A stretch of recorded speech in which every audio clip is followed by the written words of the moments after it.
enough. We'll go back to my chambers and speak with some dignity. I can't go back there.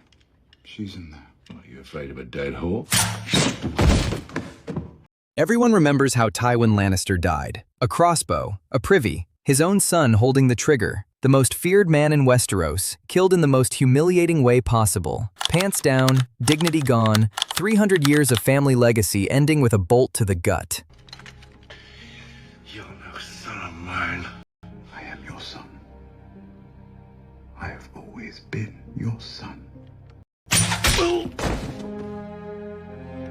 But here is what almost nobody talks about. Tywin Lannister didn't lose his war in that bathroom. He had already lost it months earlier. The camera was right there when it happened, and you almost certainly missed it. Tonight we are going to walk through the exact 3 seconds where the most powerful man in the Seven Kingdoms realized his empire was already finished. And once you see it, you cannot unsee it. To understand the moment Tywin lost, you have to understand what Lannister power actually was. Strip away the red cloaks and the lion banners and the speeches, and it came down to 2 things: gold and fear. That was it. The Lannisters were not loved. They were not respected the way the Starks were. They were rich and they were terrifying. And for 300 years, that combination was enough. Tywin understood this better than anyone. He used Lannister gold to crush the reigns of Castamere and wrote a song about it as a warning. He used Lannister gold to fund Robert's rebellion. He used Lannister gold to put his grandson Joffrey on the Iron Throne. And when gold was not enough, he used fear. The kind of fear that orchestrated the Red Wedding and slaughtered an entire rival house at a dinner table while the music played. By the final stretch of his life, it looked like the game was over. His grandson sat the throne. His daughter was queen. The Starks were broken. The Targaryens were across the sea with 3 baby dragons and no army. The board had been swept clean, and only one piece was left standing. Tywin had won. Except he hadn't. And in a quiet conversation with his daughter, he accidentally told us why. Tywin sits down with Cersei to discuss the royal wedding and the cost of running a kingdom after a long war. No swords, no music swelling, just a father and daughter doing math. And then Tywin says it. One line, almost in passing.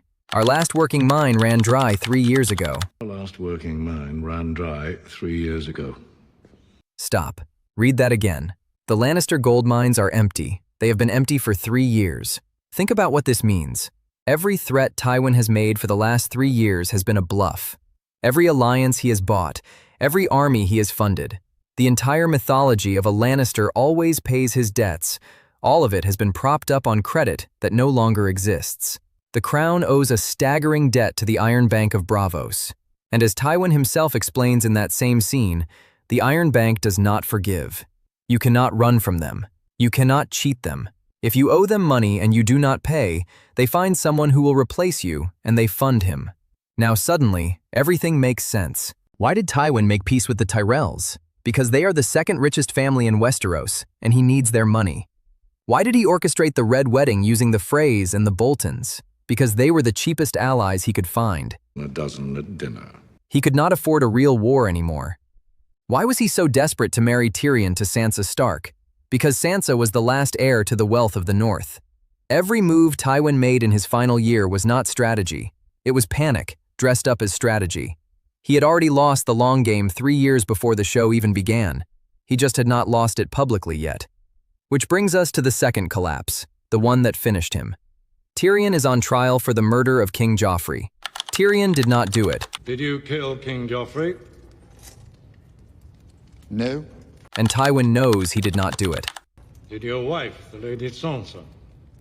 Not that I know of. But Tywin does not care because he sees an opportunity, and the plan he engineers is genuinely brilliant. A sham trial finds Tyrion guilty. Not going well, is it? You're going to be found guilty. Right before the execution, Jaime, Tywin's golden son and heir, sworn to the Kingsguard and legally forbidden from inheriting anything, will beg for Tyrion's life. Tywin will mercifully spare Tyrion, but only if Tyrion takes the black and joins the Night's Watch forever. In exchange, Jaime renounces his Kingsguard vows and returns to Casterly Rock as the heir. It is perfect. Tywin gets rid of the son he hates, secures Casterly Rock with the son he loves, looks merciful in front of the entire realm, and saves the Lannister legacy for the next 1,000 years. The trial unfolds exactly as Tywin scripted it. Witness after witness lies. Tyrion is humiliated in front of the kingdom. The verdict is inevitable. And then Shae walks in. The woman Tyrion loved. The woman he sent away to protect. She stands in front of the court and tells them, I am a whore. in front of his father, in front of all of King's Landing, that Tyrion confessed to the murder, that he used her, that she was his property. Something inside Tyrion breaks. He turns to the courtroom. He looks his father dead in the eye, and he says, I did not kill Joffrey, I did not kill Joffrey, but I wish that I had. but I wish that I had. Watching your vicious bastard die gave me more relief than 1,000 lying whores. Watching your vicious bastard die gave me more relief than 1,000 lying whores. The court erupts. Tywin slams his hand on the table. And then Tyrion delivers the line that ends everything. I will not give my life for Joffrey's murder. I will not give my life for Joffrey's murder. And I know I'll get no justice here. And I know I'll get no justice here. So I will let the gods decide my fate. So I will let the gods decide my fate. I demand a trial by combat. I demand a trial by combat. Watch Tywin's face. For half a second, just half a second, the most powerful man in Westeros looks like a man who has been punched in the chest. His jaw tightens, his eyes shift, and then he goes still. Because in that single instant, he knows. The plan is dead. The deal with Jaime is dead. Tyrion's life now depends on a champion winning a duel, and Tywin cannot stop it without destroying the illusion of Lannister justice in front of the whole realm. But it is worse than that. So much worse. Because in that moment, Tywin realizes something he had refused to believe for 40 years. His son, the son he had spent a lifetime humiliating, belittling, calling a stain on the family name, would rather die than let his father win. The day that you were born, I wanted to carry you into the sea and let the waves wash you away. Tyrion did not just defy him. He proved that Tywin's greatest weapon, the fear that had kept 3 kingdoms in line, had stopped working inside his own house. And once one Lannister stops fearing Tywin Lannister, the spell breaks for everyone. Watch what happens next, and you can see the dominoes fall in real time. Oberyn Martell volunteers as Tyrion's champion. I will be your champion. Not because he loves Tyrion, but because he has smelled blood. The Mountain, Tywin's most terrifying enforcer, almost loses the duel. He wins by inches and dies of his wounds anyway. Jaime, watching his father refuse to spare Tyrion even after everything, finally breaks. He frees Tyrion from his cell himself. And Tyrion, free and consumed with rage, climbs the stairs, finds Shae in his father's bed, strangles her, and picks up the crossbow. When Tywin sees him, Tywin still believes the fear works. He still tries to talk his way out. He calls Tyrion's lover a whore, again and again. Say that word again. Tyrion pulls the trigger, twice.